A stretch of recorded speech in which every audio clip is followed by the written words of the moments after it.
Team है हर जगह। जैसे डिफेंस अपना स्टार्ट हो गया, अब अपने पढ़ाए हुए बच्चे, हम तो लेफ्टिनेंट में छट के चले आए, लेकिन अब पढ़ाए हुए बच्चे जब लेफ्टिनेंट बन रहे हैं तो बड़ा खुशी होती है। उसी तरह आप लोग भी बहुत जो डिफेंस वाले हैं मेहनत करके लेफ्टिनेंट बन के आना है यहाँ पे। अब जैसे पटना में जेई और नीट की जो फीस ली जाती थी बहुत ज्यादा, अब नीट जेई वालों से ज्यादा फीस कोई नहीं ले पाएगा।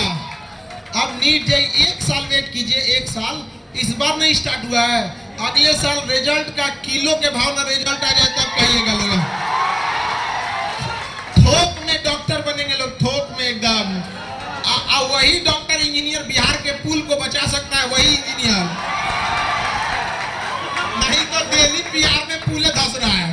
हम लोग बिहार में पुल पे चढ़ता है तो आदमी हनुमान चालीसा पढ़ता है, भगवान बचा लियो एक बार, हेल जी तो वो पार बस निकल जाए। और गांधी से तो बात में नहीं होता है, होता है जल्दी खत्म। और देखते हैं जो भी पार करता है उसका सांसें अटक जाता है, रे जब पार हो जाता है, अरे बाप वो बाप निकल गए लोग, हम बच गए लोग। तो इस बार जो इंजीनियर निकलेगा लोग, वो लोग को एकदम बेहतर ढंग से भारत के विकास में भाग लेना है। ये नहीं कि यहाँ से डॉक्टर इंजीनियर बन के जाए विदेश चले जाए यहाँ पे। ये अपने बैच से जो विदेश जाएगा तो वापस खींच के लाएंगे उसको यहाँ पे।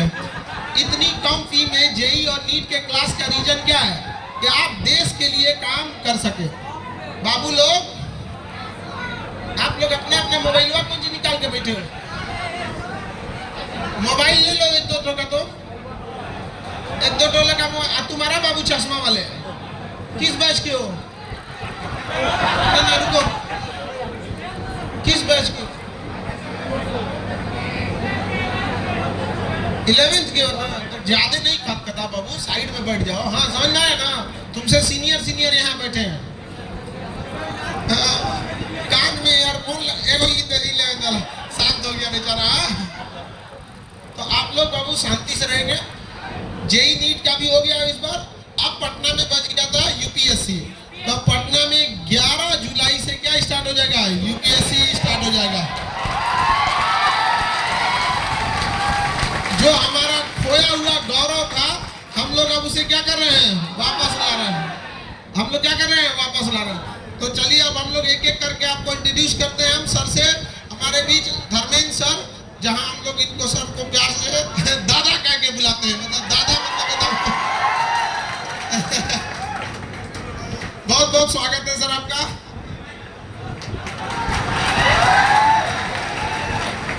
बहुत बहुत स्वागत सर, कीजिए सर।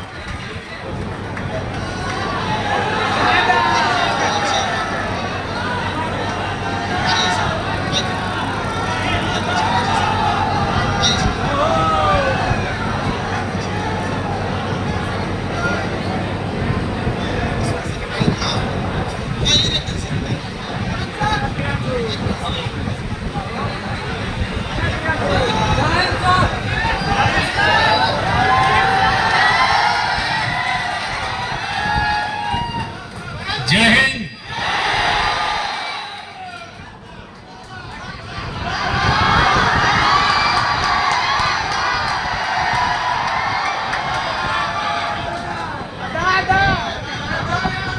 देखो आप सारे लोग घर से बाहर निकल गए हो, अब कुछ उपलब्धि लेकर ही घर वापस जाना है।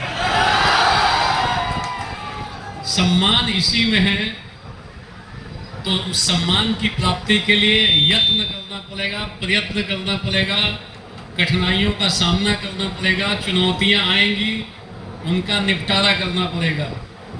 और इस सब के लिए धैर्य, साहस और मार्गदर्शन की आवश्यकता होती है, जो केजीएस में गुणवत्ता के साथ उपलब्ध है। कहाँ पर उपलब्ध है? एक बार बोल लो, कहाँ पे उपलब्ध है? हम लोगों के लिए भी एक सम्मान की बात है कि इतने बड़े वर्ग को पढ़ाने का मौका मिल रहा है। दिल्ली में तो अपनी सेवाएं पिछले 25 साल से जारी हैं। आईएएस में तो अपना एक ठीक दबदबा रहा। अब समय आ गया है कि कुछ अपने जो जन्मभूमि है उसके लिए कुछ किया जाए।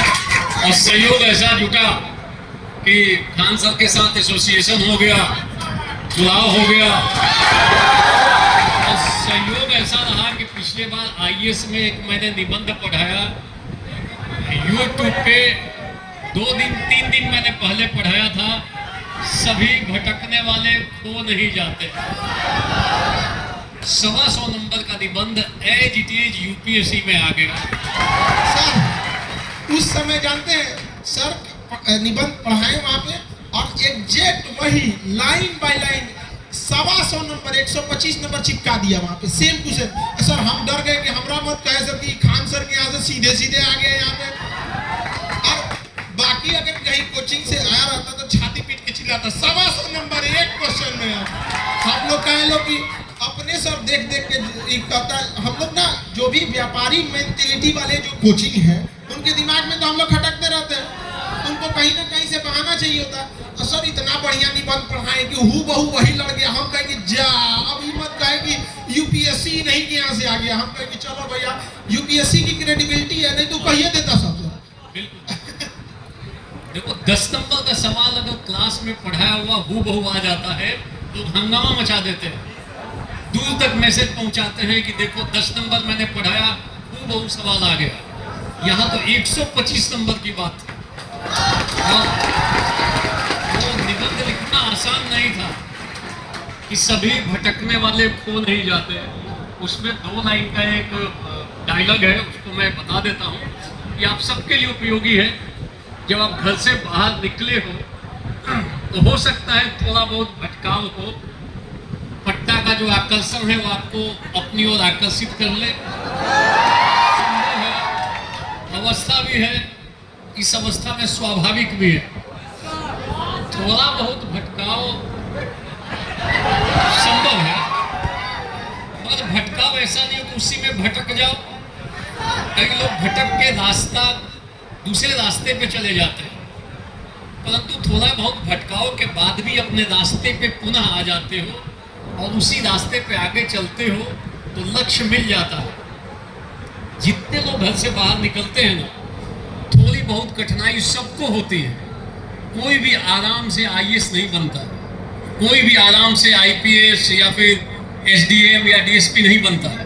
सबको कठिनाई झेलनी पड़ती है। कई बार तनाव होगा आपके जीवन में, दबाव होगा, कभी कभी निराशा होगी, कभी कभी हो सकता है पीटी में फेल कर जाओ। संभव है ये सब पार्ट है। कभी कभी अन्य चीजों का आकर्षण भी अपनी ओर खींचेगा, और उसके बावजूद भी यदि आप अपने लक्ष्य पे केंद्रित हो तो आप लक्ष्य की सिद्धि कर लेते हो। तो 2 लाइन का एक स्टेटमेंट है, जो डायलॉग मैंने उसमें बताया भी है कि मिल ही जाएगी मंजिल भटकते भटकते ही सही। एक बार बोल लो सारे लोग, मिल ही जाएगी मंजिल।